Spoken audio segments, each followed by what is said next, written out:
এই বেদাতের নিয়ত মুখস্থ করায়, এমনকি ছোট ছোট বাচ্চাদেরকে এরা পিটিয়ে পিটিয়ে বেদাতি নিয়ত মুখস্থ করায়। এই নাওয়াইতুন শিরোনামে কোরআন মাজিদে না কোথাও না হাদিসে কোথাও আমি চ্যালেঞ্জ করে যাচ্ছি, আপনি কোরআন থেকে দলিল দিবেন অথবা হাদিস থেকে দলিল দিবেন। যদি আপনার হুজুর দলিল দিতে না পারে তো হুজুরকে জিজ্ঞাসা করবেন, হুজুর এটা কোরআনেও নাই হাদিসেও নাই, আপনি বানিয়ে কেন বললেন? এটা কি বলতে পারবেন না? বলতে পারবেন না? পৃথিবীতে একমাত্র হজ্জের নিয়ত ব্যতীত, একমাত্র হজ্জের নিয়ত ব্যতীত কোন ইবাদতের নিয়ত মুখে উচ্চারণ করে বলতে হবে এ মর্মে কোনো প্রমাণ পাওয়া যায় না। বরং হাদিস হলো এটা, ইন্নামাল আমালু বিন্নিয়াত, প্রত্যেক আমল নিয়তের উপরে নির্ভরশীল। নিয়ত করতে হয়, নিয়ত পড়তে হয় না, নিয়ত করতে হয়, নিয়ত পড়তে হয় না, নিয়ত করতে হয়, নিয়ত বলতে হয় না। আজকে আমাদের সমাজে ফরজ সালাতের এক নিয়ত, সুন্নাত সালাতের এক নিয়ত, নফল সালাতের এক নিয়ত, তারাবিহ সালাতের এক নিয়ত, জানাজা সালাতের এক নিয়ত, ইস্তেসকা সালাতের এক নিয়ত, ফরজ সিয়ামের এক নিয়ত, দেখা যাচ্ছে সুন্নাত সিয়ামের এক নিয়ত, দানের এক নিয়ত, যাকাতের এক নিয়ত। এমনকি নিয়তের ভারের কারণে অনেক মুরব্বিরা নামাজে ছেড়ে দিয়েছে।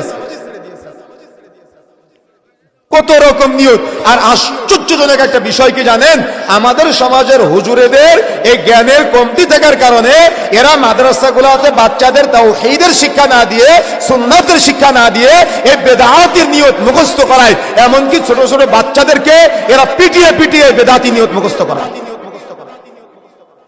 তো আপনার বাচ্চাকে কোথায় ভর্তি করলেন, কোন মাদ্রাসায় ভর্তি করলেন, সেটা আপনাকে জেনে বুঝে ভর্তি করাতে হবে, যাতে করে বেদাতি নিয়ত মুখস্থ করতে না পারে।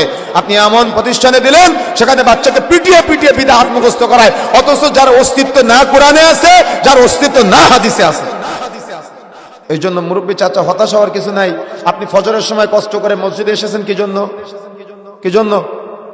এখন ফজরের আজান কয়টা হচ্ছে আপনাদের এখানে? কয়টায়? যুবক ভাইয়েরা বলেন কয়টায়? হ্যাঁ, 5টায়। তো 5টার সময় উঠে মসজিদে কেন আসলেন? কিসের জন্য?